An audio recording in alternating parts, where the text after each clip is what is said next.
আমি আজকে মরে গেলে আমি সুইসাইড করি নাই, সবাই জেনে রাখেন। পরিমণির সংবাদ সম্মেলনের পরই নেওয়া হলো মামলা। ধর্ষণ ও হত্যা চেষ্টার প্রধান আসামি নাসির সহ 5 জন গ্রেফতার। দেশি বিদেশি মদ সহ মাদক জব্দ। আরো কোনো আসামি যারা যারা তাদের বিরুদ্ধে আমরা ব্যবস্থা নেব। বিচারের দাবিতে সরব শিল্পী পরিচালক, সংসদেও আলোচনা। পরিমণি বাংলাদেশের একজন প্রখ্যাত শিল্পী, 4 দিন থেকে সে বিচার পাচ্ছে না। পরিমণির প্রতি যে অবমাননাকর আচরণ করা হয়েছে, আমি এর তীব্র নিন্দা জানাই। অবশ্যই আমরা তার জন্য, তার ইমেজের জন্য যা যা করার আমাদের করা উচিত। নদী দখল করা ঢাকা বোট ক্লাবের বিরুদ্ধে অভিযোগের শেষ নেই স্থানীয়দের। দেখছিলেন প্রধান শিরোনাম। রাতের সময়ের সঙ্গে আছি আমি জাফর সাদিক। এবার অন্যান্য শীর্ষ সংবাদ। দেশে করোনায় এক মাসে সর্বোচ্চ 54 জনের মৃত্যু, শনাক্ত ছাড়ালো 3000। 19 জুন শুরু সিনোফার্ম ফাইজারের টিকাদান, অগ্রাধিকারের নিবন্ধিতরা। কিডনি ও লিভার জটিলতায় বারবার জ্বরে ভুগছেন বেগম জিয়া, দ্রুত উন্নত চিকিৎসার তাগিদ মির্জা ফখরুলের। জন্মদিন নিয়ে রিটকে কটাক্ষ। আমার বাবার জন্য আমার দ্বারে একটু পৌঁছে দেয়, আমি যেন বুক ছিঁড়ে রাখতে পারি, এই আমার চাওয়া। গোপালগঞ্জের মুকসুদপুরে ঘরের বেড়া কেটে 2.5 বছরের মেয়ে শিশু চুরি, সন্তান হারিয়ে দিশেহারা বাবা মা। উদ্ধারে মাঠে পুলিশ।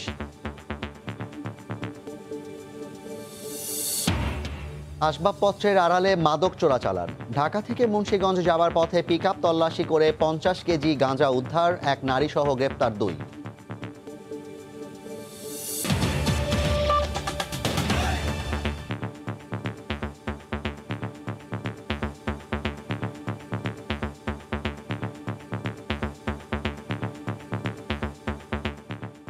ঢাকায় সিনেমার জনপ্রিয় চিত্রনায়িকা পরিমণির সংবাদ সম্মেলনের পরই নড়ে চড়ে বসেছে পুলিশ। ধর্ষণ হত্যা চেষ্টা ঘটনার 4 দিন পর ব্যবসায়ী নাসির উদ্দিন ও ঘটনার দিন পরিমণির সঙ্গী অমিসহ 5 জনকে গ্রেফতার করেছে পুলিশ। দুপুরে রাজধানীর উত্তরার একটি বাসায় অভিযান চালিয়ে তাদেরকে গ্রেফতার করা হয়। এ সময় তাদের কাছ থেকে উদ্ধার করা হয়েছে বিদেশি মদসহ অন্যান্য মাদকদ্রব্য। আমি না কথাগুলো বলতে, আমি লাইনগুলো কেমনে বলবো আমি বলতে পারতেছি না।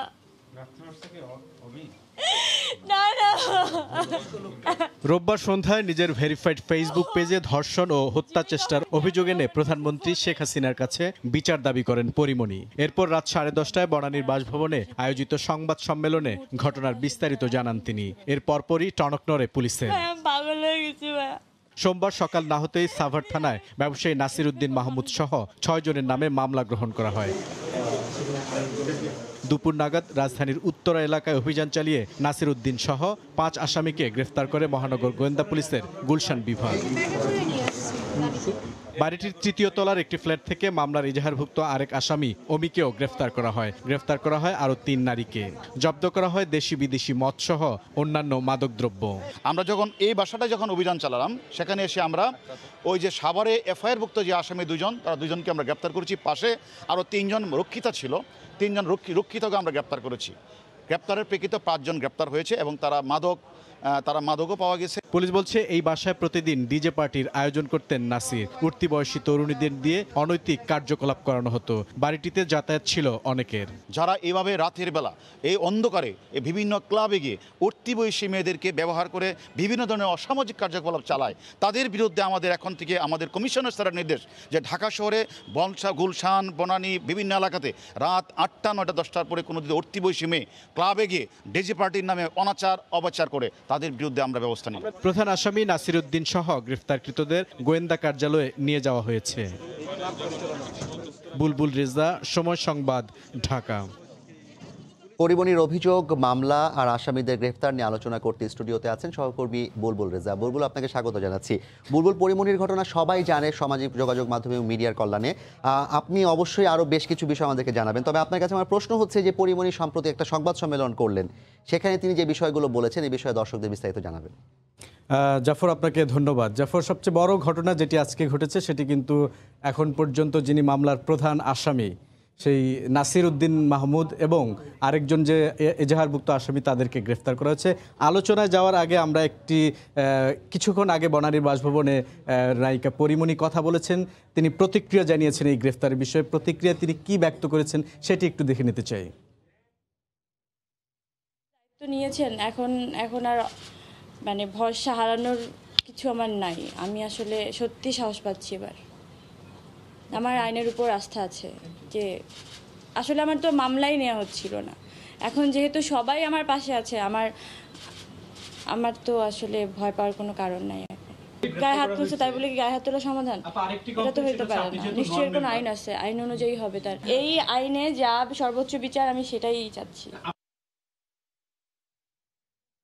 আলোচনা যাওয়ার আগে একটু গতকালকের যে নায়িকা পরিমণি আসলে সোশ্যাল মিডিয়ায় তার যে ভেরিফাইড ফেসবুক পেজটি রয়েছে সেই পেজে কিন্তু একটি বড় স্ট্যাটাস দিয়েছিলেন। সেখানে তিনি জানিয়েছিলেন যে গত 4 দিন আগে অর্থাৎ 10ই জুন এই চিত্রনায়িকা পরিমণি এবং তার পারিবারিক এক বন্ধু অমি এবং তার মেকআপ ম্যান সহ তারা 3 জন কিন্তু রাত 10টায় বের হয়েছিলেন এবং রাত 12টার দিকে আশুলিয়া অর্থাৎ তুরাগ নদীর তীরে একটি বোট ক্লাব রয়েছে, সেই বোট ক্লাবটিতে তারা গিয়েছিলেন এবং সেখানে যাওয়ার পরে তার সাথে কিন্তু একটি অনাকাঙ্ক্ষিত ঘটনা ঘটে এবং সেই ঘটনায় তিনি অনেকের কাছে বিচার দিয়েছিলেন।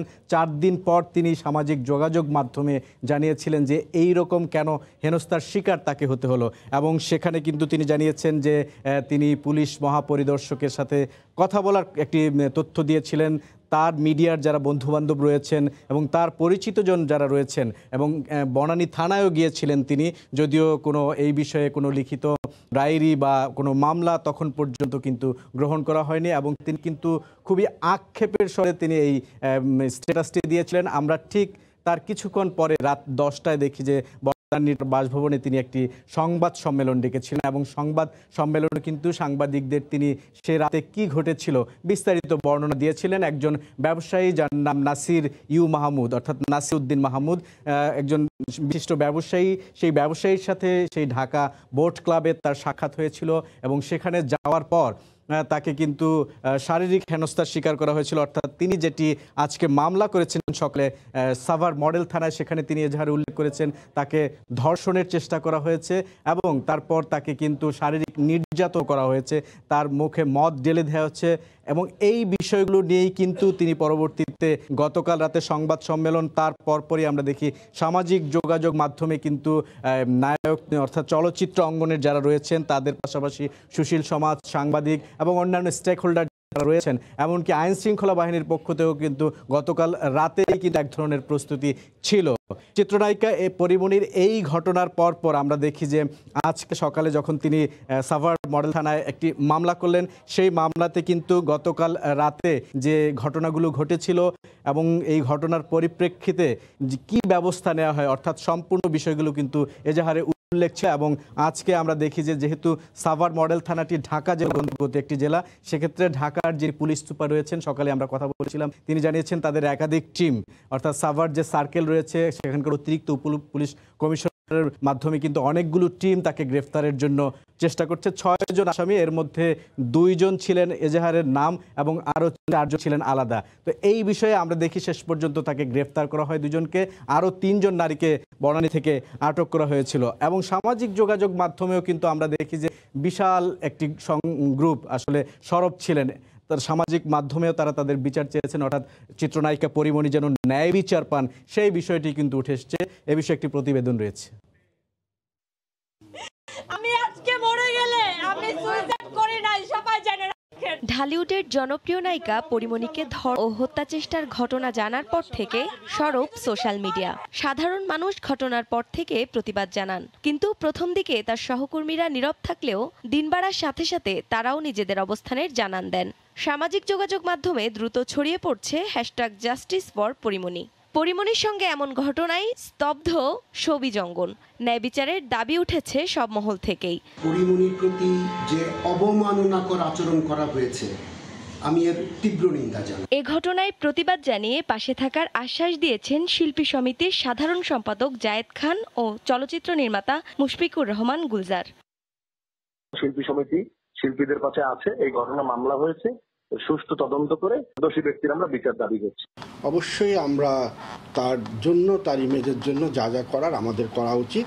অভিনেত্রী জয়া আহসান, নাবিলা, ভাবনা সহ অনেকেই তাদের প্রতিক্রিয়া জানিয়েছেন সামাজিক যোগাযোগ মাধ্যমে। প্রান্তি সারোয়ার, সময় সংবাদ, ঢাকা। শুধু সামাজিক যোগাযোগ মাধ্যমে নয়, আজকে দেখি আমরা যে মহান সংসদেও কিন্তু এই বিষয়টি নিয়ে আলোচনা হয়েছে। আজকে পরিমণি আজকে ভয়ানকভাবে সে মাননীয় প্রধানমন্ত্রীর হস্তক্ষেপ কামনা করেছে যে ওর উপর আপনার সে মৃত্যুর পথযাত্রী, তাকে সেখানে ধর্ষণ নির্যাতনের শিকার হতে হয়েছে। পরিমণি বাংলাদেশের একজন প্রখ্যাত শিল্পী, সে যে ঘটনার শিকার হয়েছে 4 দিন থেকে সে বিচার পাচ্ছে না। এটি কি অসত্য মাননীয় স্পিকার? আমি বিষয়টি দৃষ্টি আকর্ষণ করলাম। এই বিষয়টা নিয়ে অবশ্যই এখানে স্বরাষ্ট্রমন্ত্রী নাই, অবশ্যই এর সাথে জড়িত তাদেরকে অবশ্যই এই ব্যাপারে ব্যবস্থা। গতকাল আপনার সমস্ত গণমাধ্যম, সমস্ত মিডিয়াতে প্রচার হয়েছে। এরপর আর কি মাননীয় স্পিকার বলার আছে আমার? সঠিকভাবে নীতিগতভাবে সিদ্ধান্ত নিন যে আমরা আইন প্রয়োগ করব। জাফর, আমরা দেখলাম যে সংসদ থেকে শুরু করে সামাজিক যোগাযোগ মাধ্যম সর্বত্রই কিন্তু এই বিষয়টা কিন্তু আমরা দেখেছি এবং আমরা জানিও, কিন্তু একটু আপনার কাছে জানতে চাই, যেটা কিনা দর্শকরা অনেকেই জানেন না। আজকে যখন নাকি তাদেরকে গ্রেফতার করা হলো, কিভাবে তাদের সন্ধান পাওয়া গেল এবং তাদের বাসা থেকে মাদকদ্রব্য উদ্ধার করা হয়েছে, এবং এই যিনি নাকি মূল আসামি তার আচরণ কি ছিল, নাসির কিংবা অমির, এই বিষয়গুলো যদি একটু বলতেন। জাফর, একটি বিষয় একটু আপনাকে জানিয়ে রাখি, যেহেতু সাভার মডেল থানায় মামলা হয়েছিল, সে কারণে যেহেতু এটি ঢাকা জেলার নিয়ন্ত্রণাধীন, অর্থাৎ ঢাকা জেলার একটি থানা, সে কারণে ডিএমপি অর্থাৎ ঢাকা মহানগর পুলিশের কিন্তু এখতিয়ার নেই তাকে গ্রেফতার করার। ঢাকা জেলার পক্ষ থেকে একটি রিকুইজিশন দেওয়া হয়েছিল ডিএমপিতে, যে যেহেতু তার অবস্থান ঢাকা মহানগর পুলিশের যে এলাকাগুলো রয়েছে সেই এলাকাতে, সুতরাং ডিবি বা ডিএমপির পক্ষ থেকে যেন তাকে গ্রেফতার করা হয়। সে কারণে কিন্তু সকাল থেকেই কিন্তু গোয়েন্দা তথ্য ছিল তাদেরকে, যেই বাসা থেকে উত্তরা 1 নম্বর সেক্টরের যে বাসাটি থেকে তাকে গ্রেফতার করা হয়েছে, সেই বাসায় তিনি অবস্থান করছেন এরকম গোয়েন্দা তথ্য ছিল গুলশান ডিভিশনের কাছে, এবং সেই তথ্য মোতাবেক সকাল 10টা-11টা থেকে কিন্তু ডিবির একাধিক টিম এই বাসাটি ঘিরে রেখেছিল এবং এই ভবনটির 3য় তলার একটি ফ্ল্যাট থেকে তাকে গ্রেফতার করা হয়। এই গ্রেফতার অভিযানে আমরা ছিলাম সাথে। আমরা যতটুকু দেখেছি আসলে এই গ্রেফতারে কিন্তু তাদের টার্গেট ছিল মূলত এই যে নাসির উদ্দিন মাহমুদ, তাকে গ্রেফতার করা, হয়তো অমি যে ছিলেন তাকেও গ্রেফতার করা, যেহেতু এই দুজন এজাহারভুক্ত আসামি ছিলেন। ঠিক তারপর আমরা দেখি অভিযান করতে গিয়ে যে শুধু এই দুজন না, আরও 3 জন নারী আটক করা হয়। আপনাকে যদি একটু আমি জিজ্ঞেস করতে চাই, অমিত হচ্ছে চিত্রনায়িকা পরিমণির পারিবারিক বন্ধু, সেই জায়গায় নাসিরের ভবনে কিভাবে অমিকে পাওয়া গেল? আসলে তার মানে কি তাদের যোগসাজশ ছিল? তারা পরস্পর পরিচিত ছিলেন, যেহেতু গতকালকে রাতের যে ঘটনা সেটি কিন্তু সামাজিক যোগাযোগ মাধ্যমে এতটাই ভাইরাল হয়েছে, তাদেরও নিশ্চয়ই একটা ভয় ছিল যে কোনো সময় তারা গ্রেফতার হতে পারেন, সে কারণে হয়তো কোনো পরামর্শের জন্য যেতে পারেন। এই ছিল বিষয়। আসলে নদীর তীর দখল করে আমরা দেখি যে আসলে তুরাগ নদীর তীরে দখল করে কিন্তু নানা রকম অবৈধ স্থাপনা। আজকের যেই ঘটনার সূত্রপাত সেটি কিন্তু গতকাল রাতে ঘটেছিল, অর্থাৎ আমরা দেখি তুরাগ নদীর তীরে আশুলিয়া প্রান্তে একটি বোট ক্লাব তৈরি করা হয়েছে নদী দখল করে। আমরা যতক্ষণ পর্যন্ত যতটুকু তথ্য আমাদের কাছে রয়েছে, সেখানেও কিন্তু নানা রকমের এই বোট ক্লাবটি নিয়ে নানা রকমের তর্ক বিতর্ক সমালোচনা রয়েছে। এ বিষয়ে সহকর্মী মার্জিয়া মুমুর তৈরি করা একটি প্রতিবেদন রয়েছে, প্রতিবেদনটি দেখে নিতে চাই। দূর থেকেই চোখে পড়ে কালো রঙের বিশাল 3 তলা ভবন, ঢাকা বোট ক্লাব। তুরাগ নদীর তীরের জায়গায় নির্মিত ক্লাবের কার্যক্রম শুরু হয় গেল 3 ফেব্রুয়ারি। নদীর জায়গা দখলের অভিযোগ থাকায় ক্লাবটি নির্মাণের সময়ই 2019 সালে ঢাকার চারপাশের নদী দখল মুক্তির অভিযানের সময় তা উচ্ছেদের চেষ্টা করেছিল বিআইডব্লিউটিএ। তবে অজানা কারণে বোট ক্লাবের সামনে গিয়ে থমকে গিয়েছিল সংস্থাটি, যদিও সে সময় আশপাশে থাকা একই দাগের অন্যান্য স্থাপনা উচ্ছেদ করা হয়েছিল। বিআইডব্লিউ লোকে অভিযান ছিল, তখন স্থগিত ছিল কাজ, তারপরে আবার শুরু করছে। রোববার রাতে পরিমণিকে ধর্ষণ ও হত্যা চেষ্টার ঘটনাস্থল হিসেবে আবারও উঠে আসে অভিজাত ক্লাবটির নাম।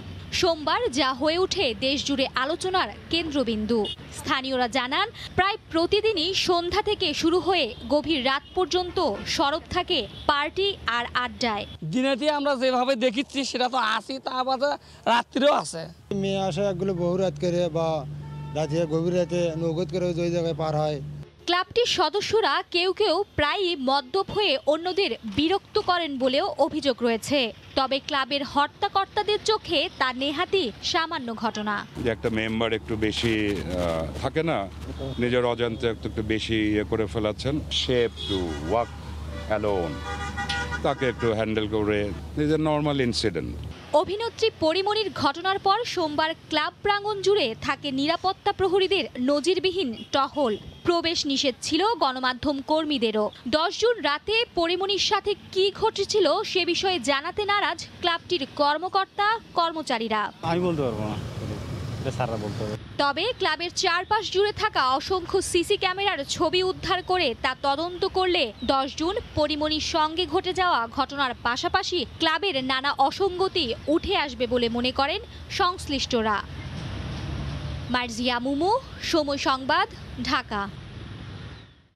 সহকর্মী মার্জিয়া মুমুর তৈরি করা প্রতিবেদনটি, অর্থাৎ ঢাকা বোট ক্লাবের যে অনিয়ম এবং নদী দখল করে যে তারা একটি বোট ক্লাব তৈরি করেছে, সেখানে আসলে কি ধরনের কর্মকাণ্ড হচ্ছে সে বিষয়ে তৈরি করা একটি প্রতিবেদন দেখছিলাম। বুলবুল, আমরা তো প্রতিবেদনটি দেখলাম। আমার প্রশ্ন হচ্ছে, এই যে ধরেন মাদকদ্রব্য নিয়ন্ত্রণ আইন বলেন আর বাংলাদেশে যে কোনো ধরনের আইনেই কিন্তু মুসলিমদের জন্য মদ নেওয়া চিকিৎসা পারপাস ছাড়া নিষিদ্ধ, লাইসেন্স পাওয়ারও কথা না। সেই জায়গায় আমরা করোনার মধ্যে থেকে ঢাকার বিভিন্ন জায়গায় 25,000 স্কোয়ার ফিটের পর্যন্ত বার, ক্লাব এগুলো উদ্বোধন করা হয়েছে, গড়ে উঠেছে। যদি এগুলো অবৈধ হয় এবং এগুলো একটা ঘটনার পর ধরা হয়, তাহলে অন্য সময়গুলোতে এগুলো কিভাবে চলছে এবং এগুলো কেন কেউ দেখছে না? ধন্যবাদ, সুন্দর প্রশ্ন করেছেন জাফর। আসলে এরকম ঘটনা কিন্তু এই প্রথম নয়। এর আগেও আপনি দেখেছেন যে উত্তরার একটি ব্যাম্বো শুট রেস্তোরাঁয় যে ঘটনা ঘটেছিল, বিষাক্ত মদ পানে যে এক তরুণী মারা গিয়েছিলেন। তারপর দেখি আমরা পুরো বাংলাদেশে প্রায় 10 থেকে 12 জন কিন্তু এই বিষাক্ত মদ পানে মারা গিয়েছিলেন। এবং সেখানে সেদিন রাতের যে ঘটনা আমরা গণমাধ্যমে দেখেছিলাম, সেখানে আসলে তারা এই ব্যাম্বো শুট রেস্তোরাঁতে কিন্তু একের পর এক, অর্থাৎ কয়েকটি, ঢাকার গুলশান থেকে শুরু করে গুলশান, বনানী, তারপর ব্যাম্বো শুট রেস্টুরেন্টে গিয়ে কিন্তু তারা শেষ করেছিলেন তাদের মদ খাওয়ার যে পর্ব। আসলে এরকম ঘটনা তখন দেখেছিলাম আমরা, আইন শৃঙ্খলা বাহিনী খুব তৎপর ছিল এবং এই যে পুরো একটি র্যাকেট, অর্থাৎ যে একটি চক্র রয়েছেন, সেই চক্রটিকে কিন্তু তারা আইনের আওতায় এনেছিল। এবং যেটি আপনি জানতে চেয়েছিলেন, আসলে এই যে মদের লাইসেন্স থেকে শুরু করে এই যে একটি বার বা ক্লাব, সেটি কিন্তু লাইসেন্স দেওয়ার পর আসলে এর ভেতরে কি হয় সেটি 24 ঘন্টা পর্যবেক্ষণ করার দায়িত্ব আইন শৃঙ্খলা বাহিনীর নয়। আইন শৃঙ্খলা বাহিনীর শুধুমাত্র আইনের যদি কোনো ব্যত্যয় ঘটে, কোনো অনাকাঙ্ক্ষিত ঘটনা ঘটে, সেক্ষেত্রেই শুধু তারা এই যে কোনো আইনি ব্যবস্থা গ্রহণ করতে পারে। এবং এই ক্ষেত্রে আজকেও আমরা পুলিশের সাথে কথা বলেছি, তারা যেমনটা আপনি শুনছিলেন প্রতিবেদনে, পুলিশের যুগ্ম কমিশনার বলছিলেন, গোয়েন্দা পুলিশের, যে এরকম রেস্তোরাঁ, বার বা পার্টি ক্লাবের নামে যে অশালীন কর্মকাণ্ড হয়, কিংবা যেখানে যাদের লাইসেন্স নেই, লাইসেন্স ছাড়াও অনেকে মদ পান করতে যায়, সেক্ষেত্রে তাদের অভিযান অব্যাহত থাকবে। তবে আমাদের দেখার বিষয় আসলে এই অভিযানটি কতদিন অব্যাহত থাকে এবং এটির অনুসন্ধান করতে গিয়ে আর কি বেরিয়ে আসে। অনেক ধন্যবাদ জানাচ্ছি আপনাকে বুলবুল। আমরা আসলে অনেক কিছুই জানলাম। প্রত্যাশা থাকবে যে আমাদের দেশে যারা আছে, তরুণ সমাজ থেকে শুরু করে সবাই অবশ্যই বিষয়গুলোতে সচেতন হবে, কারণ এই ঘটনাগুলো একদম পরম্পরায় ঘটছে। খুব রিসেন্টলি এরকম অনেকগুলো ঘটনা ঘটলো। ধন্যবাদ জাফর, আপনাকেও ধন্যবাদ। দর্শক, আমাদের সঙ্গে যুক্ত হয়েছিলেন বুলবুল রেজা। আজকে চিত্রনায়িকা পরিমণি ইস্যুতে গতকাল থেকে যে ঘটনা প্রবাহ চলছে তার বিষয়ে আরও খুঁটিনাটি তথ্য আমরা তার কাছ থেকে জেনে নিলাম। এবার করোনা প্রসঙ্গ। দেশে করোনায় 1 মাস পর একদিনে সর্বোচ্চ 54 জন মারা গেছেন, শনাক্ত হয়েছেন 3,500-এর বেশি। রাজশাহী মেডিকেলে সবশেষ 24 ঘন্টায় 12 জনের মৃত্যু হয়েছে। দেশের সীমান্তবর্তী এলাকা ছাড়াও আশেপাশের জেলাগুলোতে করোনা সংক্রমণের হার এখন ঊর্ধ্বমুখী। রোগীর চাপে দিন দিন প্রকট হচ্ছে আইসিইউ সংকট।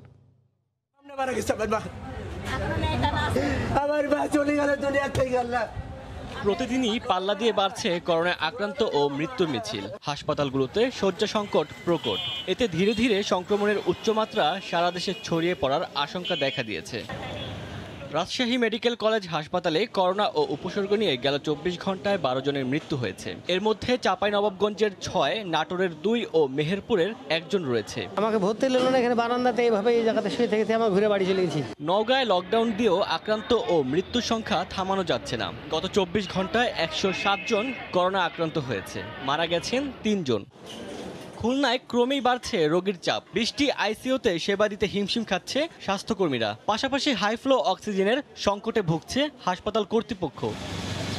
এদিকে সাতক্ষীরায় রোগীর চাপ ঠেকাতে বাড়ানো হয়েছে নার্সের সংখ্যা। আইসিইউর অভাবে রোগী মারা যাচ্ছে বলে দাবি স্বজনদের। এখানে আইসিইউতে কোনো বেড থাকা যাচ্ছে না। অলরেডি আমরা 8টা বেড চেয়ে আমরা আবেদন জানাইছি। বেড়ে চলেছে সীমান্তবর্তী জেলা চুয়াডাঙ্গায় আক্রান্তের সংখ্যা। একদিনে শনাক্তের হার জেলায় 43.18%। মারা গেছেন একজন। এছাড়া গত 24 ঘন্টায় সীমান্ত ঘেঁষা কুড়িগ্রামে নমুনা পরীক্ষায় 14 জন ও ঠাকুরগাঁয়ে 42 জন আক্রান্ত হয়েছে। ওমর ফারুক, সময় সংবাদ। এদিকে আগামী 19 জুন থেকে শুরু হচ্ছে সিনোফার্ম ও ফাইজারের করোনা টিকা প্রয়োগ। নিবন্ধন করার পরও যারা টিকা পাননি তাদের এ টিকা দেওয়া হবে বলে জানিয়েছেন স্বাস্থ্যমন্ত্রী। যে কোনো মূল্যে টিকাদান কর্মসূচিতে গতি আনার তাগিদ দিয়েছেন বিশেষজ্ঞরা। ফারুক ভূঁইয়া, রবিনের রিপোর্ট। 2 চালানে এরই মধ্যে দেশে এসেছে চীন থেকে উপহারের 11 লাখ টিকা। হাতে আছে ফাইজারের আরও 1 লাখ ডোজ। তবে এখনও শুরু হয়নি গণটিকাদান। উপহারের প্রথম চালানে আসা 5 লাখ টিকাই অগ্রাধিকার দেওয়া হয় মেডিকেল শিক্ষার্থীদের। এর বাইরে বেশ কয়েকজন চীনা নাগরিকও নিয়েছেন সিনোফার্মের টিকা। তবে টিকা প্রয়োগের 3 সপ্তাহে দেওয়া হয়েছে মাত্র 2162 ডোজ। এর মধ্যেই রোববার আসে উপহারের আরও 6 লাখ ডোজ। এ অবস্থায় স্বাস্থ্যমন্ত্রী জানালেন, আগামী শনিবার থেকে শুরু হবে ফাইজার ও সিনোফার্মের টিকাদান। 19 তারিখ থেকে আবারও টিকার কার্যক্রম শুরু হয়ে যাবে এবং আমরা যারা নিবন্ধিত আছে সেই অনুযায়ী কিন্তু টিকা দেওয়া হবে। এদিকে চীন থেকে 50 লাখ করে 3 মাসে 1.5 কোটি ডোজ টিকা কেনার প্রক্রিয়া চলমান।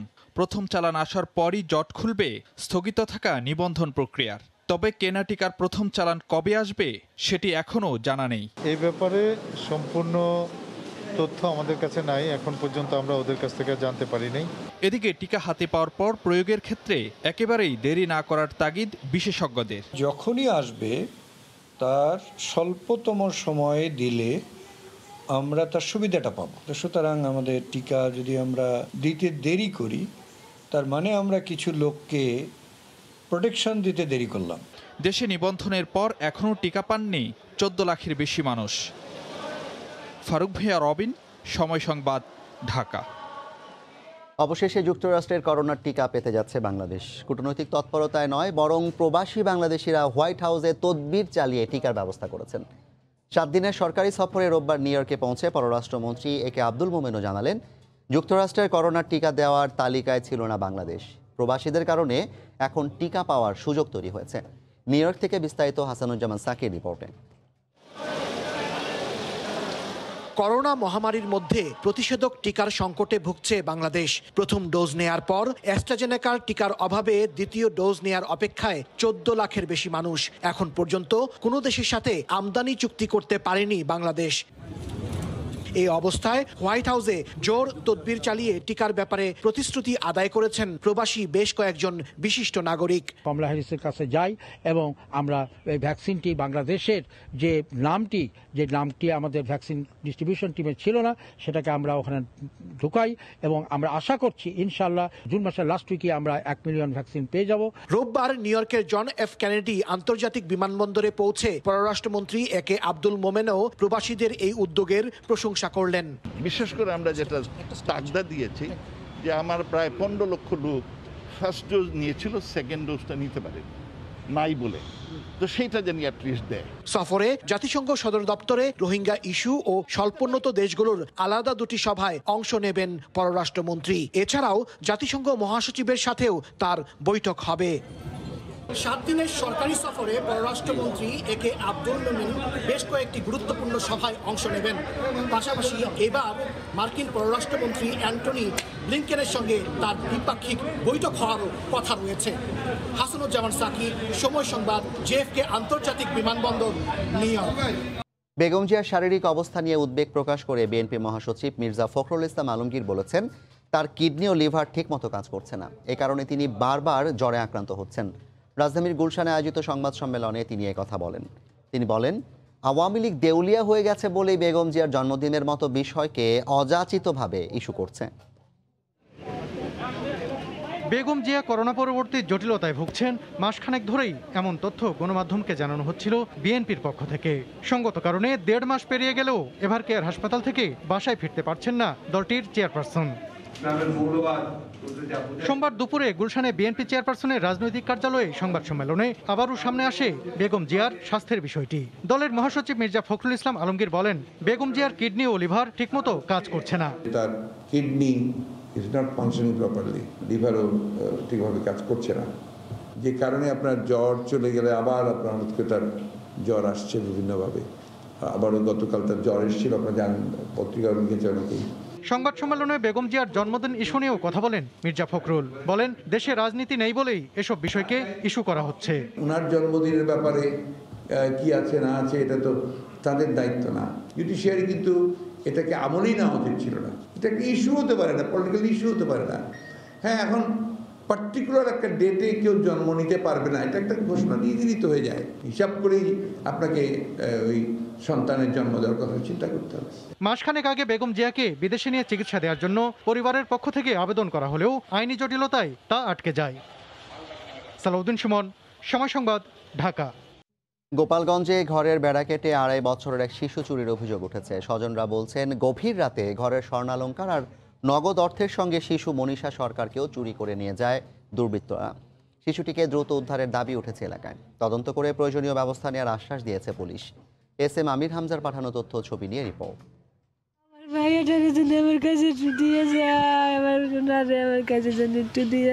মেয়েকে হারিয়ে পাগল প্রায় মা বিনা সরকার, বারবার মূর্ছা যাচ্ছেন তিনি।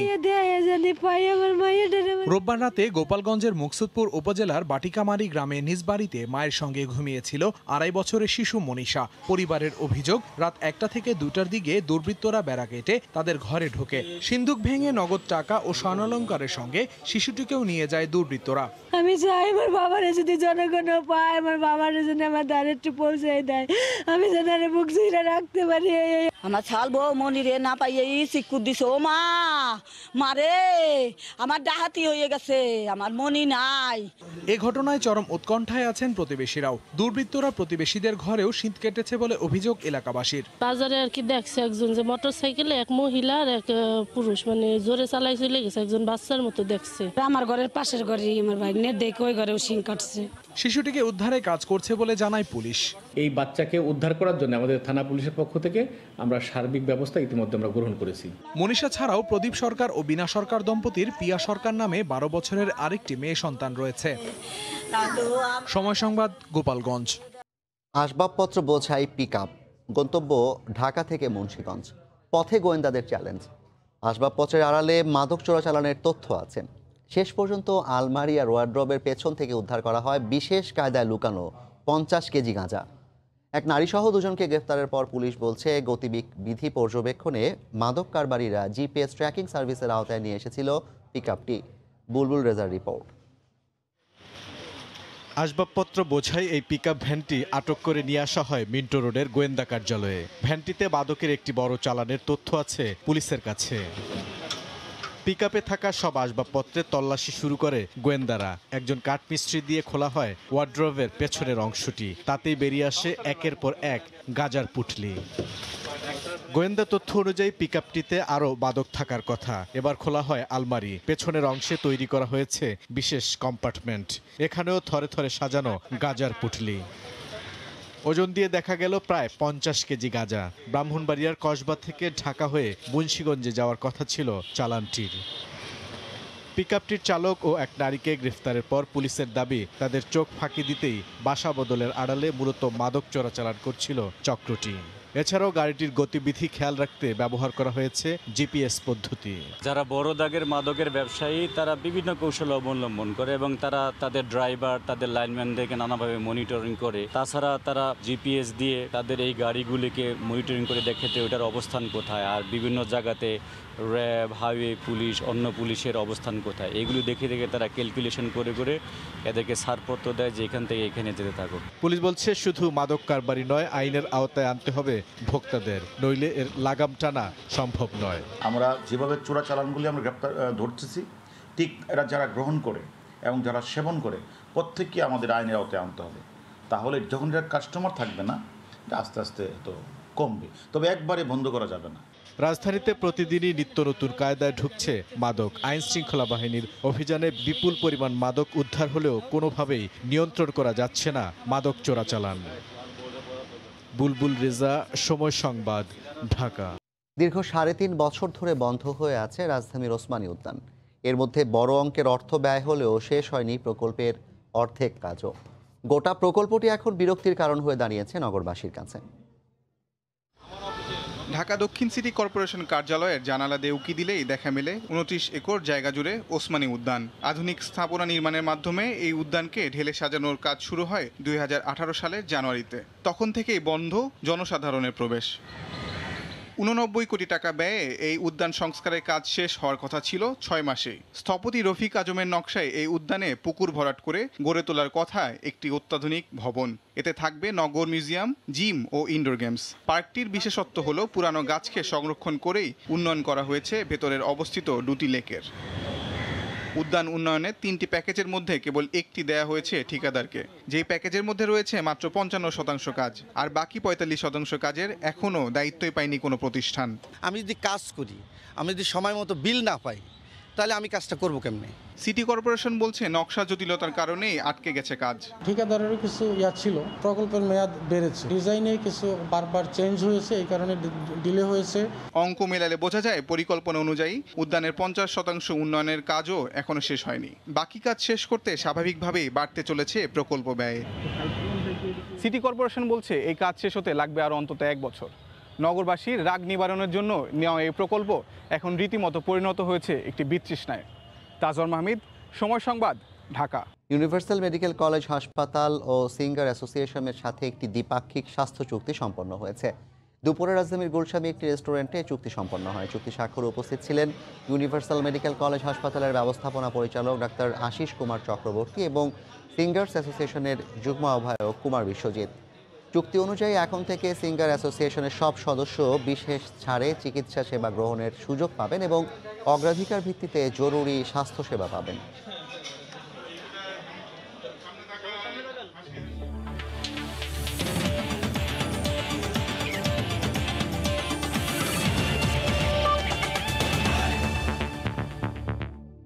আইসিসির মে মাসের সেরা ক্রিকেটার নির্বাচিত হয়েছেন tiger wicket keeper batsman Mushfiqur রহিম।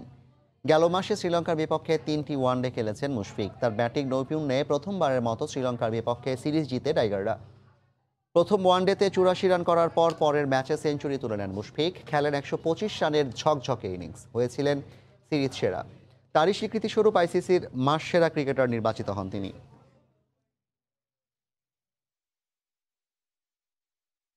আমি মনে করি এটি শুধু আমার নাম না, বাংলাদেশকে আপনারা জিতিয়েছেন।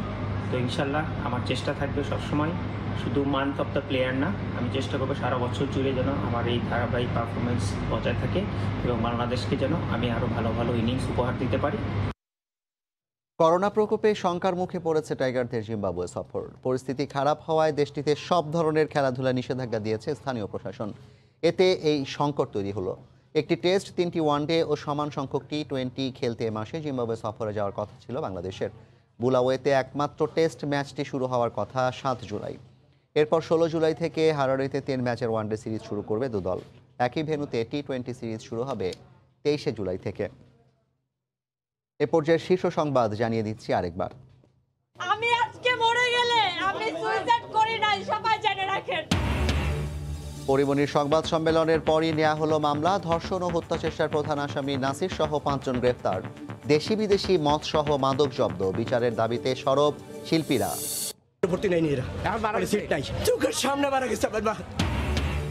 দেশে 1 মাসে করোনায় সর্বোচ্চ 54 জনের মৃত্যু। শনাক্ত ছাড়ালো 3000। 19 জুন শুরু সিনোফার্ম ফাইজারের টিকাদান। অগ্রাধিকারে নিবন্ধিতরা।